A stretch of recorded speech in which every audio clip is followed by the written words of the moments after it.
continuamos com a nossa série retrospectiva Sindiúte 2021.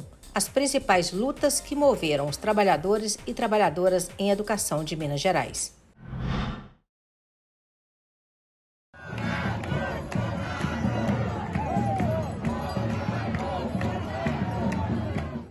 Educadores e educadoras participaram do Grito dos Excluídos e das Excluídas, que reuniu milhares de manifestantes na sua 27ª edição em Minas Gerais, na última terça-feira, 7 de setembro. Os manifestantes começaram a se concentrar logo cedo, às 10 da manhã, na Praça Afonso Arinos, região central da capital mineira. Nós estamos na rua hoje, para protestar por pão, por vacina, por saúde, por educação.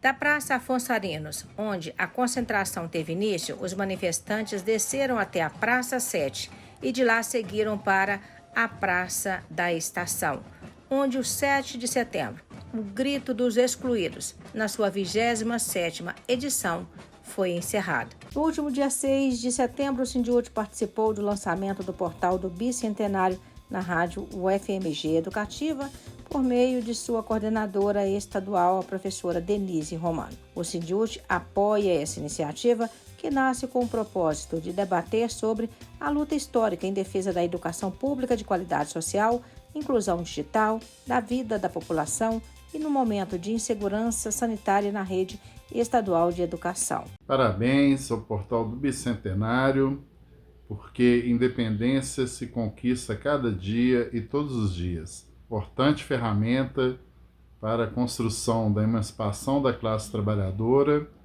e de uma educação libertadora. O Sindiúte abre espaço aqui no Outras Palavras para destacar uma iniciativa da deputada estadual Beatriz Cerqueira, presidenta da Comissão de Educação, Ciência e Tecnologia da Assembleia Legislativa de Minas Gerais, na valorização salarial dos profissionais da rede estadual de educação. A deputada é autora da emenda parlamentar ao projeto de lei 2.937 de 2021 de crédito suplementar para destinar 327 milhões de reais para proventos dos profissionais da educação. Eu queria pedir o apoio dos colegas parlamentares. Eu sei que não é costume nós alterarmos questão de crédito suplementar, mas a situação da educação é uma situação muito grave. Nós estamos, além de não termos os reajustes do piso salarial, durante o período do governo Zema, os reajustes propostos pelo Ministério da Educação não foram praticados em Minas Gerais, há uma série de retroativos relacionados a adicional de valorização da educação básica, promoções, progressões, que a categoria adquire o direito e não é incorporado aí no seu vencimento, que a legislação toda lhe garante esse direito. Mais feijão, menos fuzil. A CUT Minas e vários sindicatos filiados distribuíram sacos de feijão para famílias carentes na capital mineira.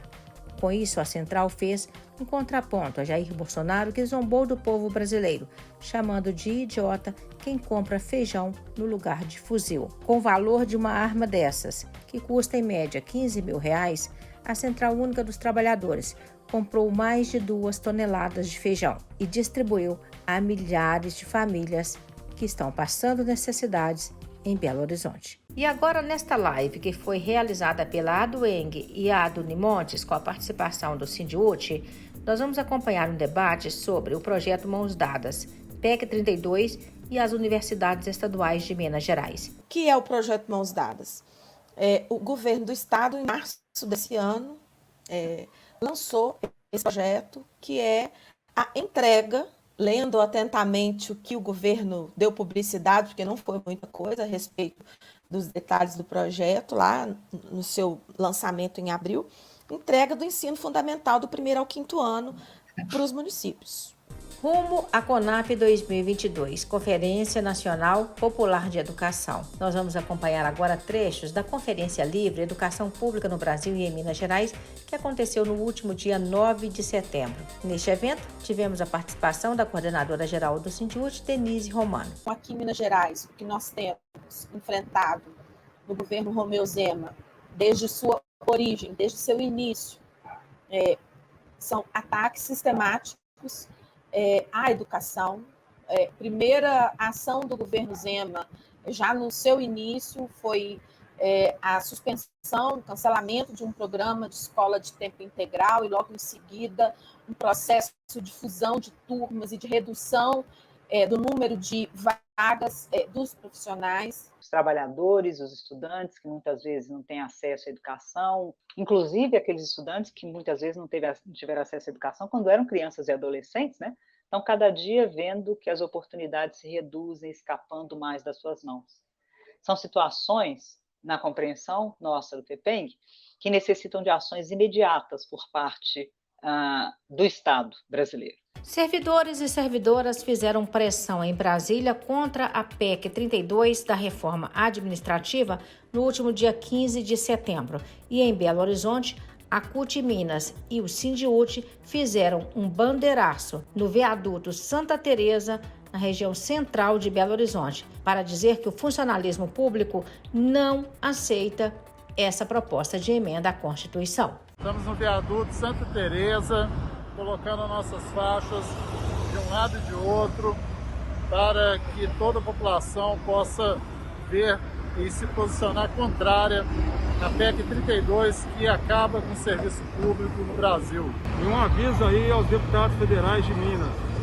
A gente está de olho no que vocês vão fazer no Congresso com relação a essa votação da PEC 32. Uma proposta que acaba com o serviço público brasileiro, acaba com os servidores públicos brasileiros. Se vocês votarem a favor da PEC 32, vocês não voltam ano que vem.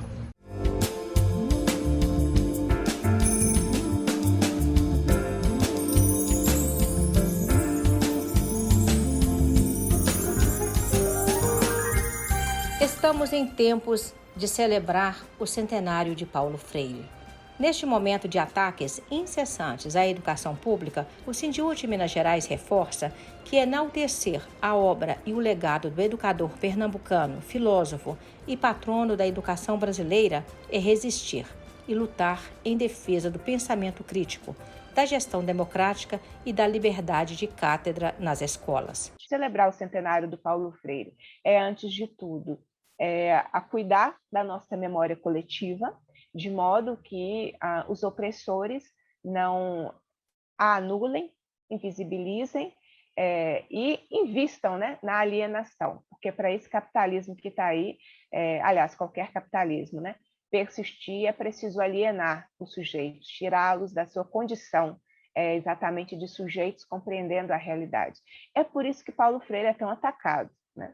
Ou tão temido. Eu costumo dizer que eles têm medo de Paulo Freire, porque o Paulo Freire nos lembra sempre que a gente precisa entender, aprender a partir da nossa realidade. Eu morreria feliz se eu visse o Brasil cheio em seu tempo histórico de marchas, marcha dos que não têm escola, marcha dos reprovados, marcha dos que querem amar e não podem, marcha dos que se recusam a uma obediência servil, marcha dos que se rebelam, marcha dos que querem ser e estão proibidos de ser. Agora você acompanha momentos da reunião especial que ocorreu no último dia 20 de setembro na Assembleia Legislativa de Minas Gerais, em homenagem ao centenário de Paulo Freire, educador e patrono da educação brasileira. Várias vezes eu subi a essa tribuna para dizer daquilo que é básico, de que só faz sentido a gente estar numa sala de aula a partir da realidade do aluno. Nada que não parta da vida concreta do aluno, da aluna e da sua comunidade escolar faz sentido. É simplesmente isso.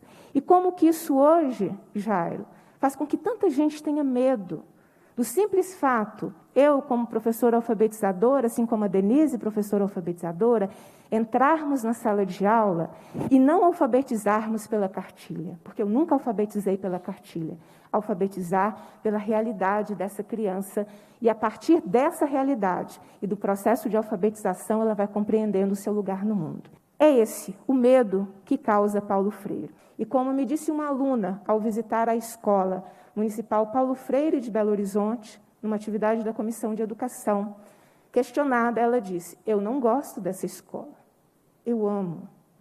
E é isso que eles temem, é este amor. Luta por justiça. O Sindiúti e a CUT Minas marcaram presença no lançamento do livro sobre o crime da Vale em Brumadinho e o trabalho desenvolvido pela CPI da Assembleia Legislativa. Opção pelo risco, causas e consequências do rompimento da barragem de Brumadinho, a CPI da Assembleia. Este foi o nome do livro, lançado durante a homenagem promovida pela Assembleia Legislativa de Minas Gerais às vítimas do crime da mineradora Vale em Brumadinho. A gente sabe que livro fica na história, livro fica na memória, mas aqui se tratou da comprovação concreta de um crime contra a vida humana e contra o meio ambiente em nosso estado. Crime esse movido pelo lucro acima da vida, o lucro acima de todos, a prepotência da mineradora Vale e o seu poder, os seus tentáculos, já num crime, que se reproduziu, que se reeditou, já visto que já tinha feito, junto com a BHP, o crime na Bacia do Rio Doce, lá em Mariana, que atingiu todo o litoral capixaba, inclusive. Brumadinho não ficará só na história, Brumadinho precisa ter na presença agora a condenação da empresa. A empresa precisa ser penalizada. O Sindiúti e a CUT Minas participaram no último dia 27 de setembro de um ato público realizado na porta da Assembleia Legislativa e que pautou a defesa da CEMIG como serviço público.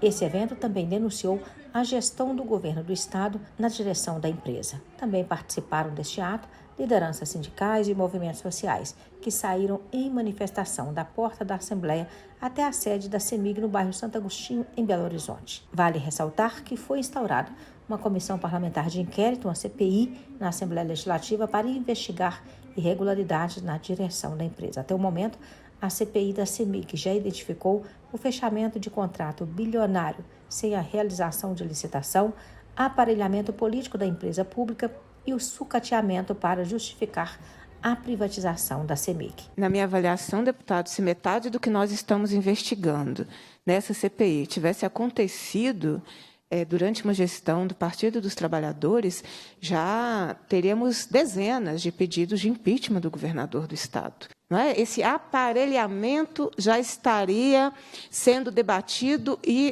denunciado nacionalmente, que é o que nós estamos discutindo aqui desde o primeiro dia da CPI. O aparelhamento e a confusão que existe entre o partido do governador, Partido Novo, as práticas do governador, ainda antes de se tornar, depois de eleito e antes de tomar posse como governador, e o único lugar que a gente identifica que ocorreram pagamentos de todo esse trabalho da ESEC, o único lugar que pagou foi a CEMIG, 2 contratos da CEMIG por convalidação. Nós estamos aqui hoje para a realização da Conferência Livre com o título Formação e Valorização do Trabalho Docente, com o objetivo de mobilizar educadores, estudantes, para dialogarmos sobre os novos desafios do atual contexto da sociedade brasileira. O governo Zema tentou implantar, na verdade, ele tenta até hoje, tá? Ele não conseguiu implantar da forma como ele queria. Um projeto de entrega do ensino fundamental de 1º ao 5º ano para os municípios. Tem também o projeto Somar, que é a entrega para a iniciativa privada, em outras palavras, e aqui em Minas Gerais o governo trata e tenta implantar todas as questões que foram ditas aqui a respeito das pautas regressivas e das pautas pedagógicas gerencialistas, que não tem projeto, que só verificam metas e cumprimento de metas e preenchimento de planilhas e de documentos, 50, nós até paramos de contar, sabe? Mas é um memorando, mais 5 memorandos para explicar o memorando anterior, e isso abarrota a escola, abarrota a direção, abarrota o setor pedagógico, abarrota a vida do professor, transforma a oferta da educação que deveria ser feita pelo Estado num processo muito doloroso para a categoria, para os alunos.